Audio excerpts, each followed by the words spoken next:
Welcome, SpaceX fans, to the Belated Tech Musings channel.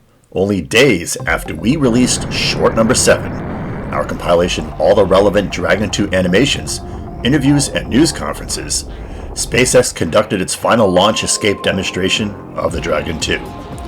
The demonstration is likely the last Dragon 2 launch until the first crewed mission, which Musk announced would be between April and June of 2020, only months away. Thus, we have updated Short 7 to include footage of the launch escape demonstration and Musk's comments in the post-launch news conference. I hope you enjoy this updated montage and encourage you to view our other interesting science, technology, and entertainment content. Part 1. Elon Musk unveils the Dragon 2 crew capsule for the first time.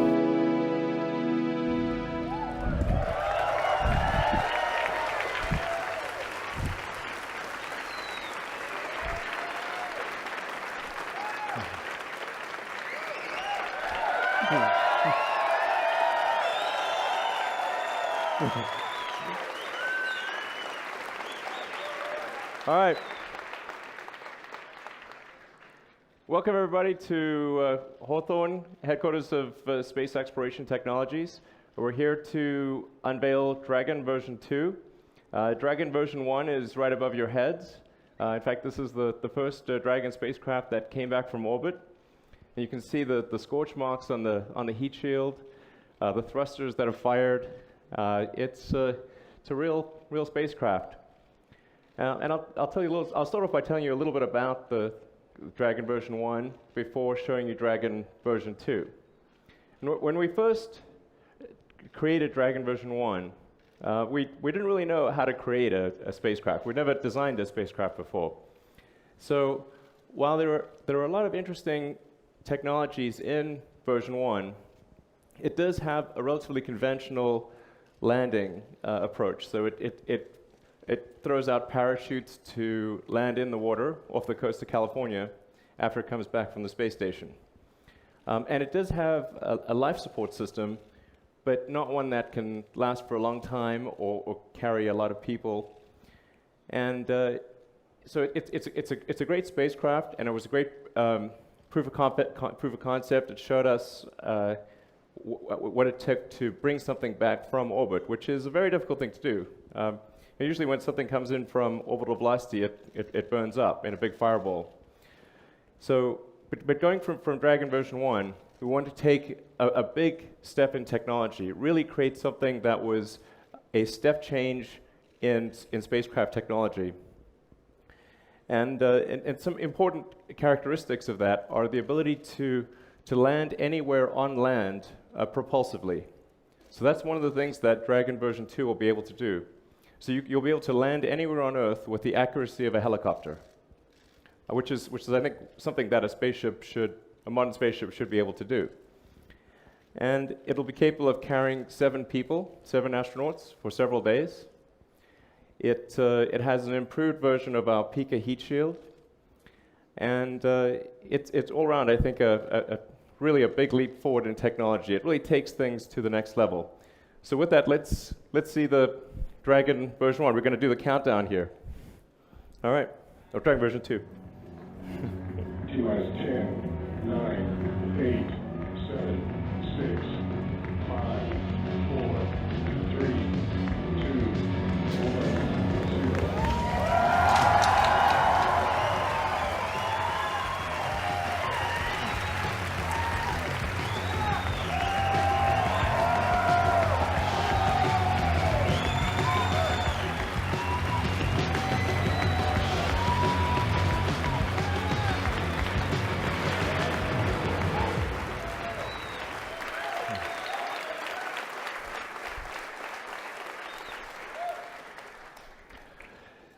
So we have an animation that shows you how Dragon version 2 will work. So let's roll that animation.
So that is how a 21st century spaceship should land.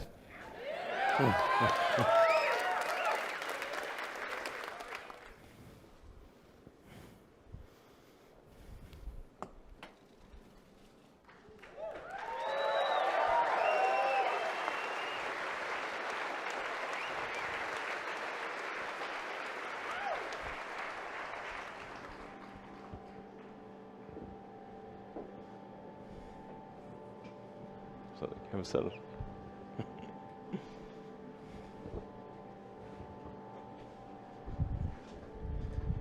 So I'm sitting here in the pilot seat. And pull it down. So we've aimed for something with the Dragon version 2 for the interfaces and for the overall aesthetic of something that's very clean, very simple, so as the pilot, you were able to interact with the screens overhead, control the spacecraft, and then we've got all of the critical functions that are needed in an emergency situation as manual buttons. So that's what you see in this area here. Yep.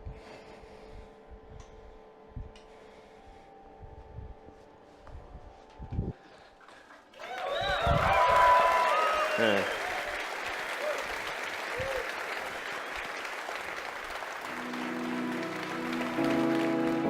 Part 2. SpaceX releases the first Dragon 2 interior animation.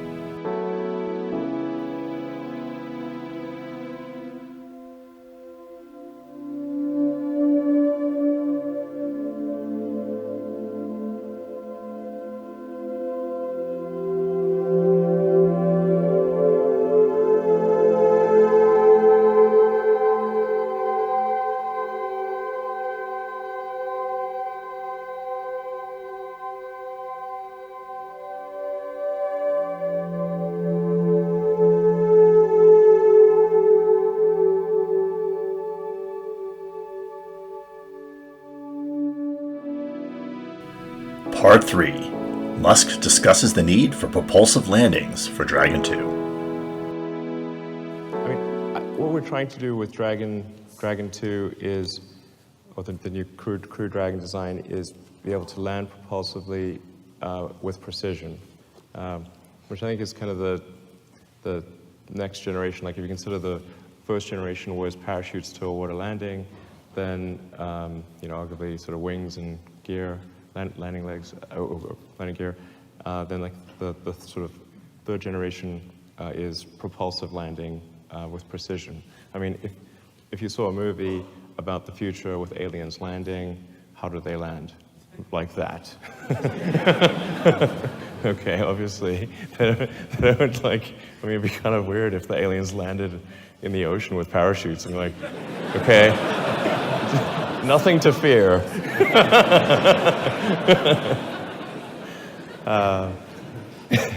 And I like Boeing's like trying to take it like slightly improved because like it's got airbags, but it's still an imprecise landing. You know, it's somewhere in a huge expanse of desert, and it's basically landing on airbags and kind of crashing in the desert. You know, like okay, that's one way to land. But I think the future has to be precise propulsive landing because that's what you need to go to the moon or to Mars or anywhere else in the solar system, and that's the thing we should be focusing on. Part 4.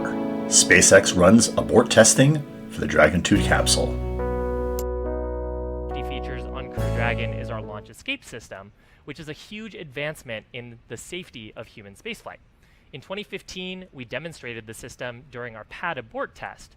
Now, the launch escape system is outfitted with 8 Super Draco engines that are directly integrated into the spacecraft body. This enables Crew Dragon to maintain escape capability from the launch pad all the way to orbit, a feature that no other spacecraft in history has ever. Part 5. Musk announces that SpaceX has abandoned propulsive landings. Quick question. I heard that Dragon is no longer planned to land propulsively. Is that true? Yeah, that was a tough decision. Dragon is capable of landing.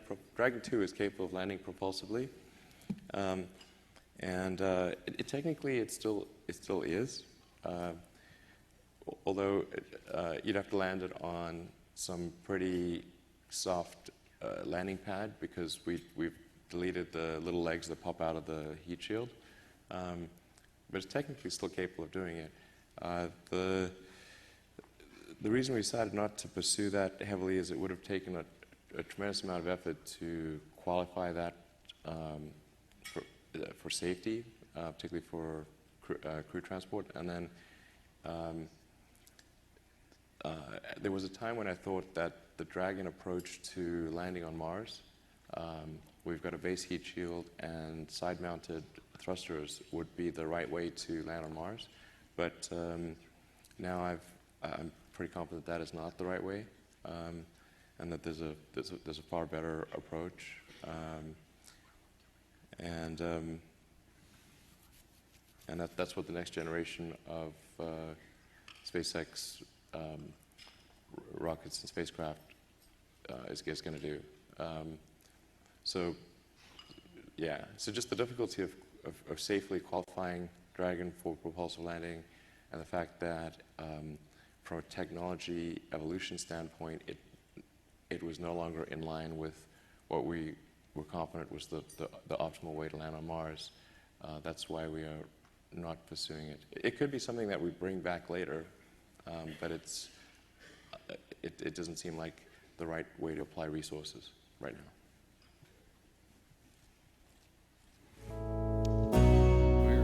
Part 6. SpaceX releases an updated animation with a parachute landing.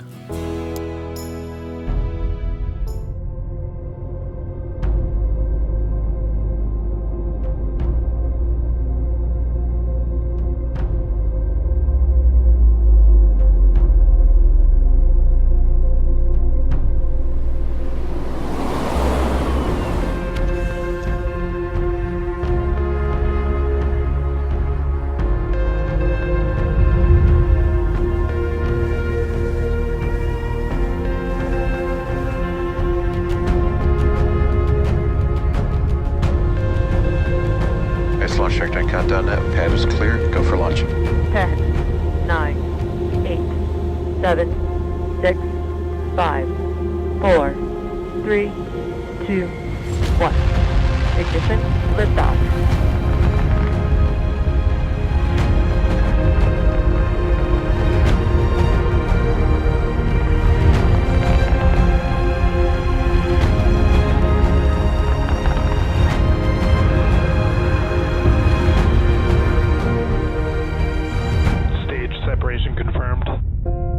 Ignition.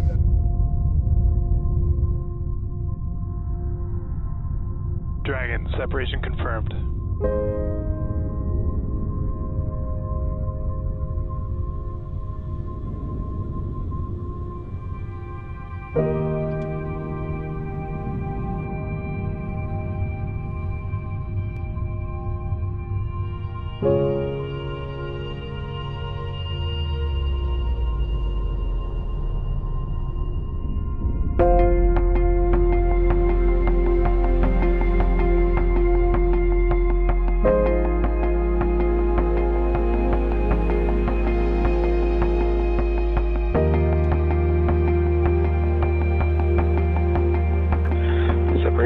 Visually confirmed.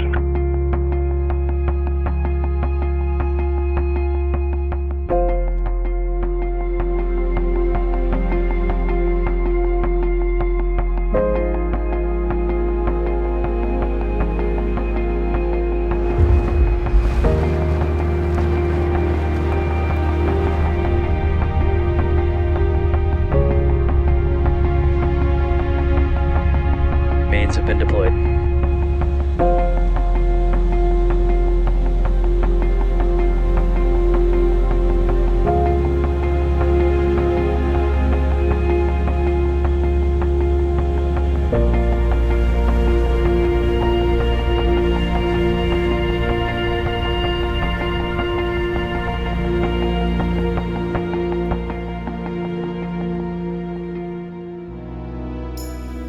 Part 7. Musk mends fences with NASA in a joint taped discussion.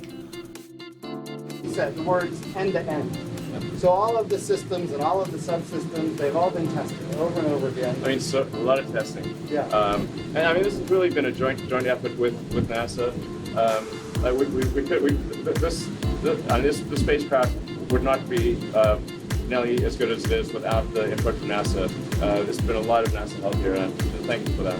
Well, we're very grateful for what you're doing, helping us launch American astronauts from American soil once again. And of course, these gentlemen here are the beneficiaries of that. And I can only express the best that I can how proud all of America is with who you are and what you've done, what you represent. The entire world is going to see us launching again to the International Space Station. And this time when we do it, it's different. In fact, NASA is a customer. And as a customer, we become one of many that will be using this crew vehicle if all goes according to plan, and we'll have a robust commercial marketplace for spaceflight. And that commercial marketplace could be sovereign countries, it could be individuals that want to go maybe on vacation to space, which I know sounds crazy, but I'll tell you, and you know this, those folks are out there, and there's a lot of folks that are ready to do it. Of course, they have the same dreams and ambitions that all of you had when you were coming up, so it's an exciting time. I think this is a good step. It really is getting people back in orbit. Yeah. Yeah, it's a step towards, like, ultimately. I mean, what I really want to see is, permanent base on the moon, permanently occupied human base on the moon, and us building a city on Mars. That's like, I can see the beginning of that before I die. I'll die happy. Well, the president's first space policy directive to me was go to the moon, and the word in there is sustainable. So how do we go? We don't want to recreate the Apollo program. Exactly. We don't want to leave flagging footprints and microdots. We want to go and we want to stay. And this time, that means landers, rovers, robots, and humans in a sustainable return. It doesn't mean at this point we're ready to have, as you mentioned, a city on the moon. But what it means is we can put together all of the components that enable it to eventually be sustainable. And part of that is reusability. Tell me. Reusability is fundamental. A fully reusable vehicle will cost 100 times less per flight than an expendable vehicle. And it kind of makes sense. You think of any other mode of transport, it could be like jet aircraft or cars, bicycles, horses, every other mode of transport, boats, they're all reusable. The weird one that isn't reusable is space. That's right. So you can imagine how expensive it would be if every time you flew in a jet that you had to get a new jet, as opposed to refuel the jet.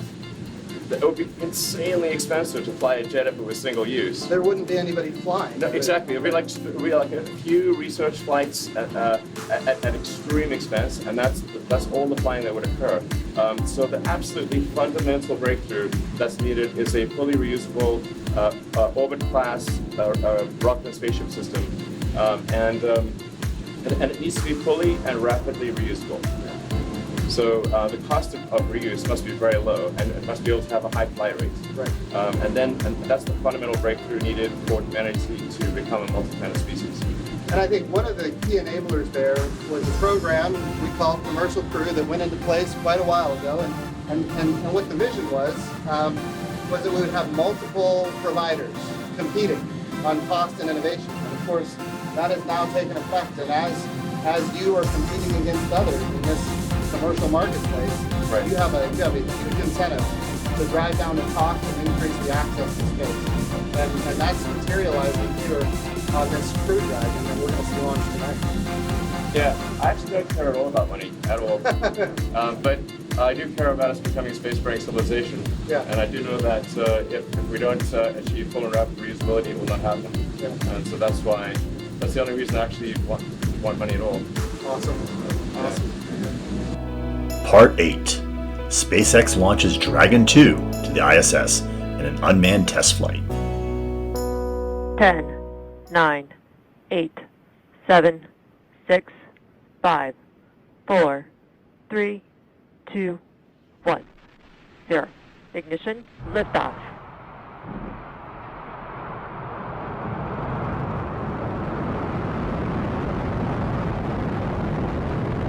Vehicle is pitching downrange.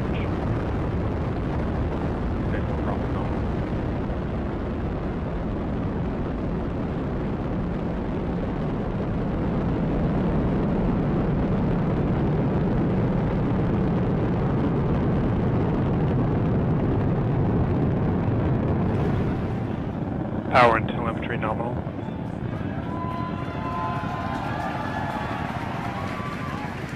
For those of you just joining us, you are watching a live view of the Falcon 9 rocket.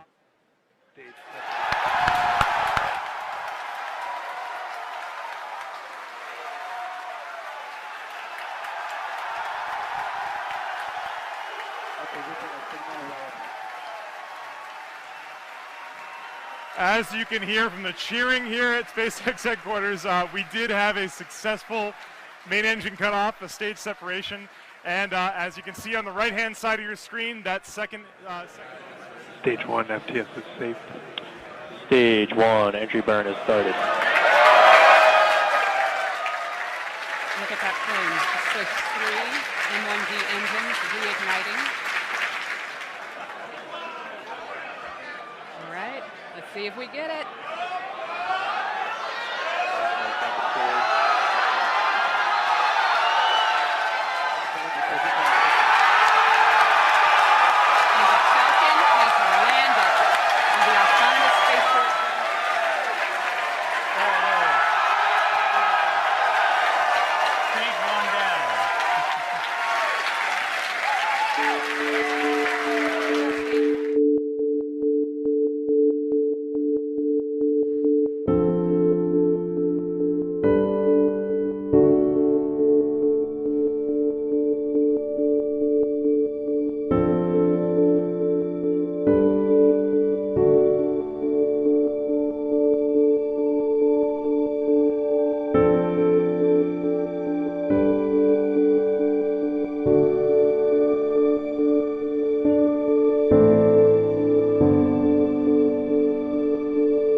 Part 9. The Dragon 2 undocks and returns to Earth.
confirmation of splashdown. Dragon has returned to planet Earth. It is now back home, and you can see on your screen our two fast boats racing out to the capsule, now in recovery. That splashdown came right on time, 5:45 a.m. Pacific, 8:45 a.m. over on the East Coast. The teams that have been ready and waiting, they were staged just a few nautical miles away. They're going to start moving in now. You can see those two fast approach boats already speeding their way towards the capsule.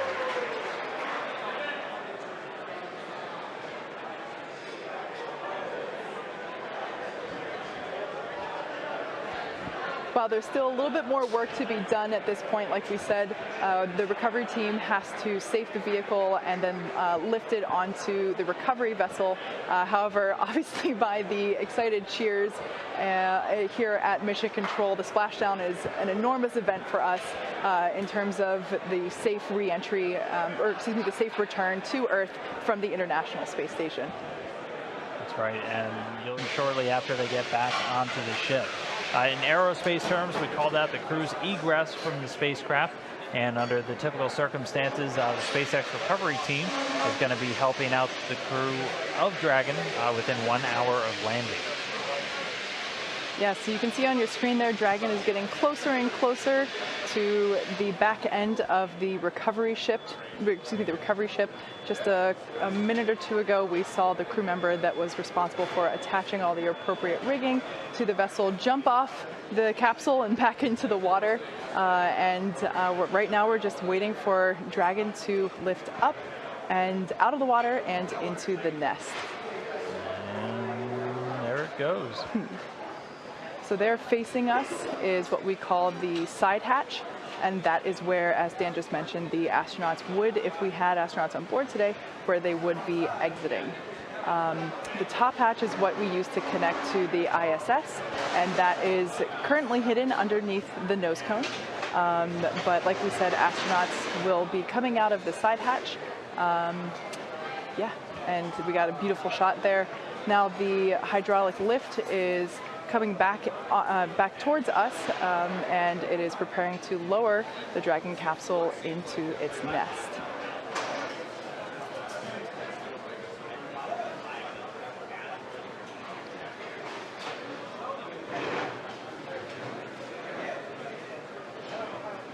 Like we said, we are treating this demonstration mission with the recovery operations as if there were actual astronauts on board. And of course, before we would be able to open the hatch, we would have to make sure that the spacecraft's cabin pressure is equalized with the outside environment before doing so. So once Dragon is seated, and you can hear some cheers behind me as the remaining folks that we have here on the SpaceX team outside of Mission Control are cheering. Part 10, the Dragon 2 post-landing news conference. Well, I'd just like to express a very strong note of appreciation for the SpaceX team that's worked. It's been 17 years to get to this point, from 2002 to now, and incredible amount of hard work and sacrifice from a lot of people that gotten to this point. Yeah, to be frank, I'm a little emotionally exhausted because that was super stressful, but it worked so far. We have to dock the station, we have to come back, but so far it has worked. Some of the riskiest items we've passed some of the riskiest items. But I'd like to also express a great appreciation for NASA. SpaceX would not be here without NASA, without the incredible work that was done before SpaceX even started, and without the support after SpaceX did start. We're only partway through the mission, but the system thus far has passed an exhaustive set of reviews, and then in the launch itself, the launch went as expected. So far everything is nominal. The Dragon 2 or Crew Dragon is a fundamental redesign. There's hardly a part in common with Dragon 1, which in retrospect I'll probably change actually, but there's a massive amount of new equipment on the vehicle, and everything appears to be working fine. We've not sought any private customers. Our focus has been on serving NASA's needs, but once Dragon is in regular operation, I think we will seek commercial customers, of which the NASA administrator and NASA in general has been very supportive of that idea. So, but we've been very focused on just making sure that the vehicle worked and maximizing safety and reliability, and we've not put any effort into commercial customers.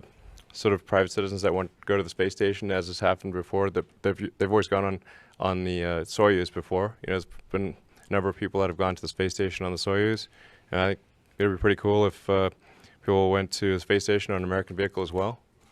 Soyuz is a good vehicle, but it'd be good if there were also commercial trips on an American vehicle as well, and that's so I think that's one of the things that we'll do, and obviously NASA is very supportive of that,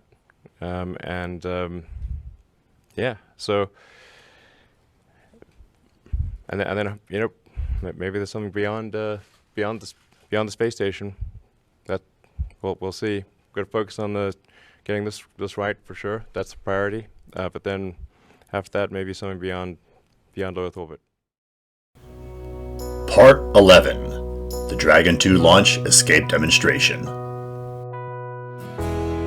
10, 9, 8, 7, 6, 5, 4, 3, 2, 1, 0. Ignition, liftoff. Semper Fi, aim high. Go Falcon, go Dragon.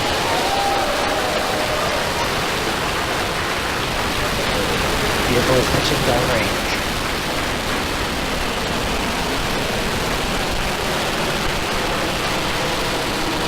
Payload velocity level.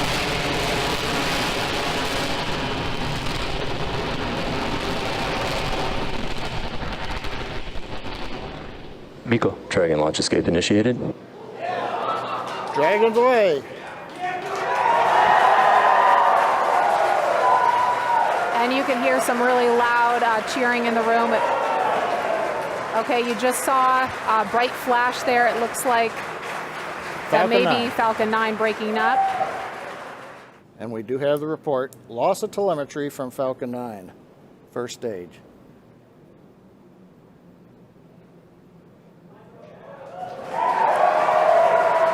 And there you just saw the trunk jettison. Again, some really loud cheers here in Hawthorne, California. This test is looking great.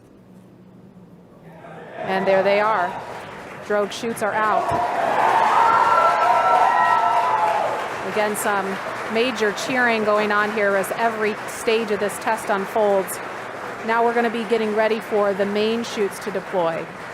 Now, main chutes will be coming up fairly quickly. There are 4 main parachutes. These are the newest Mark III parachutes. They're each 116 feet in diameter.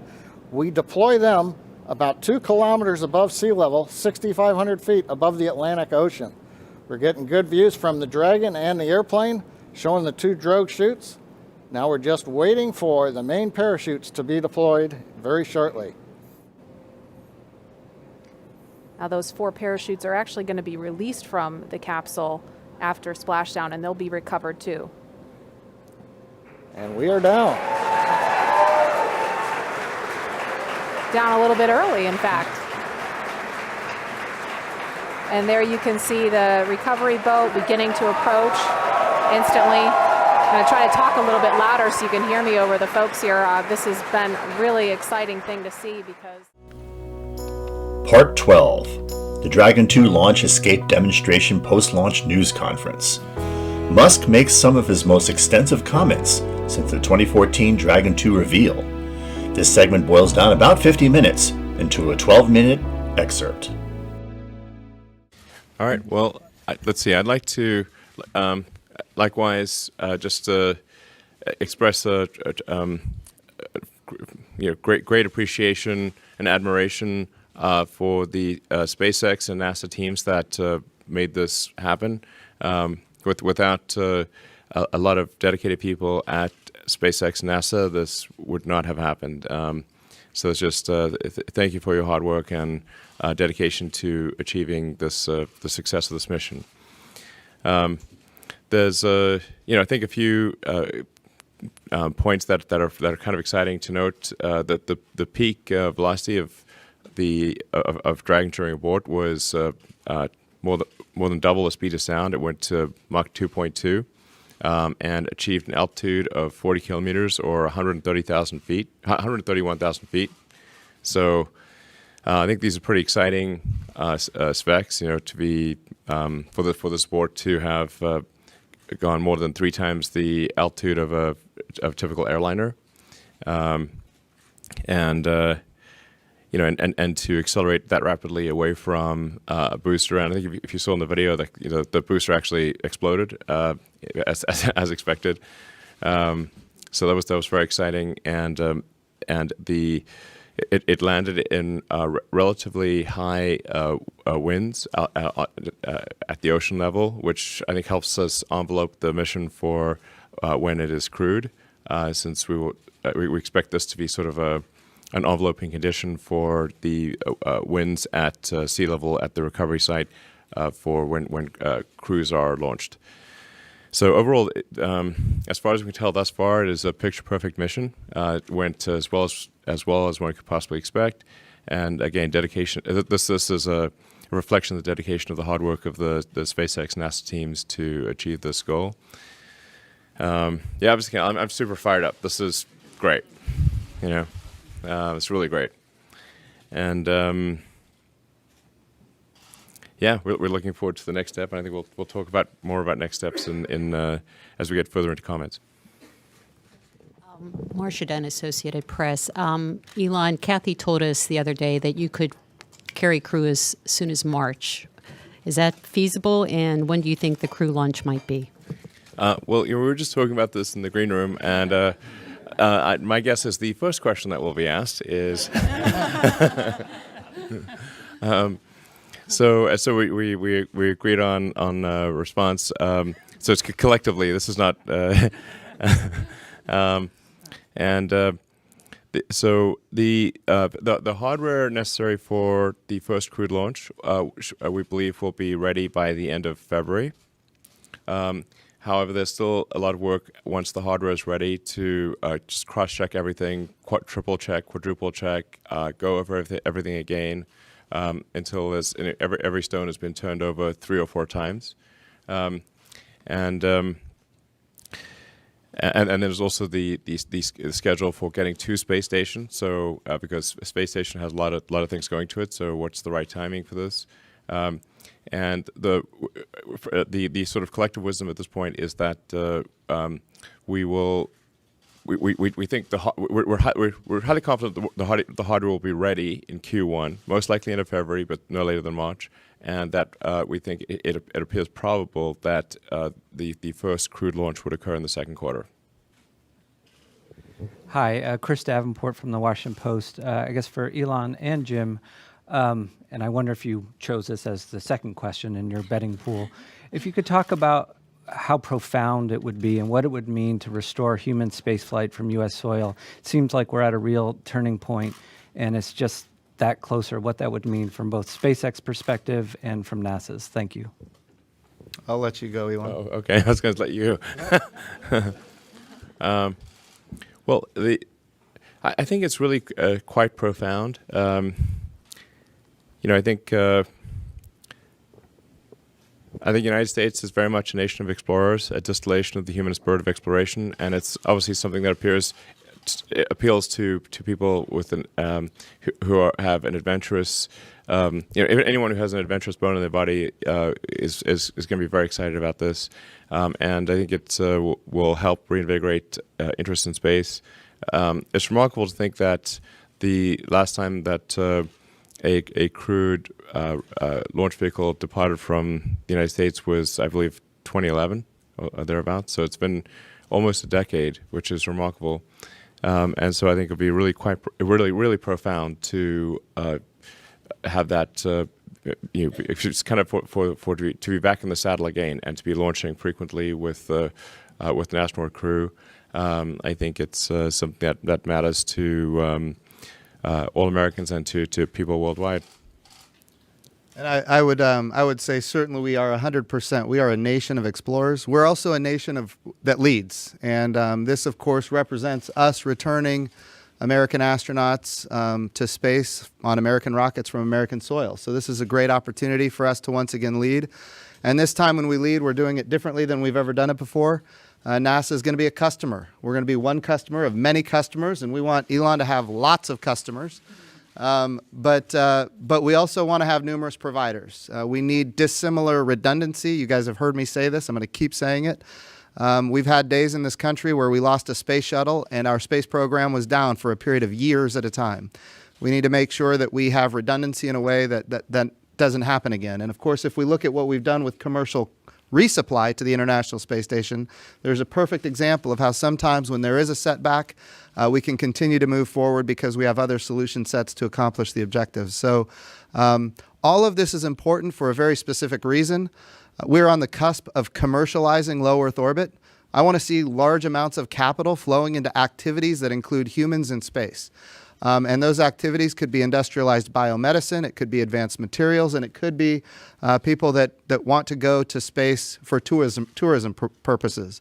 But I will tell you this, there is a future where space is commercialized.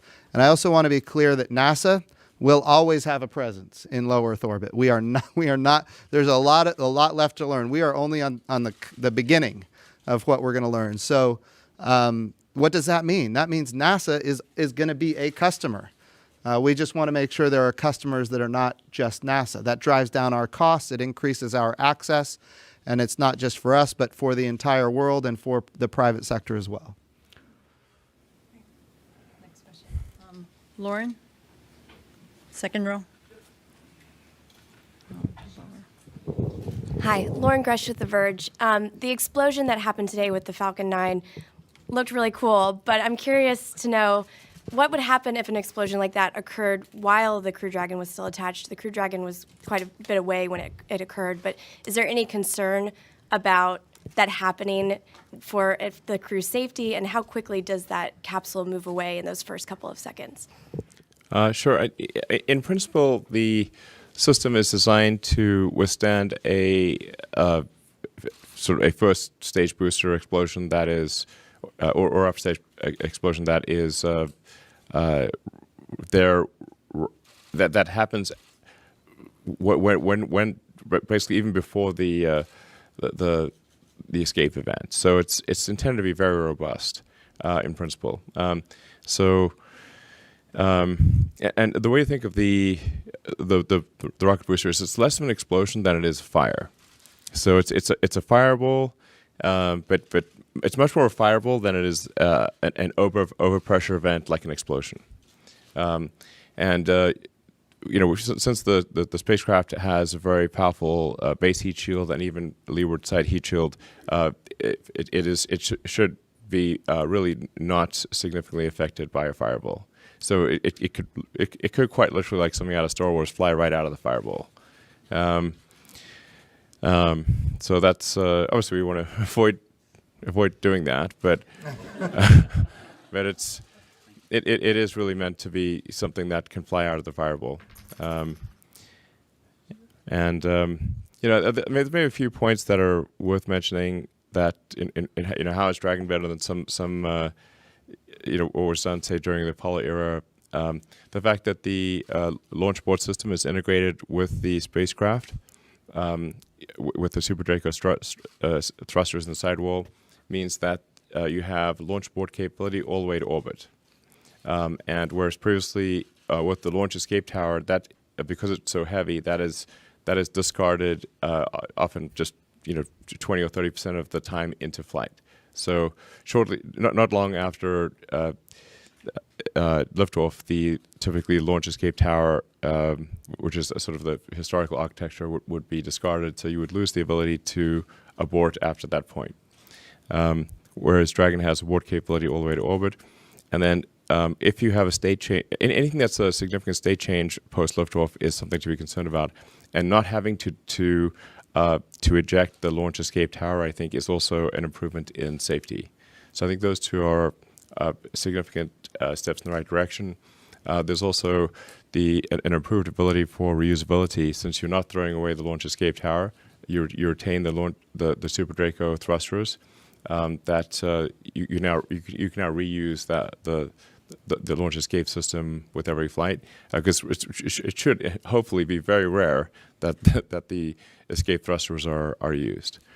So that I think those three points are a meaningful improvement over designs in the past. And then one of the things we obviously this requires ongoing discussions with NASA, but I think it would be quite cool to use the boats that we are using to catch the fairing, once that is really well established, to catch Dragon as it's coming in from orbit, and then that would alleviate some of the constraints around a water landing. But that's obviously there's some time before making that happen, and we obviously need to recover fairings reliably before we would consider trying to catch the Dragon. But I think that would be also an improvement as opposed to landing in the water.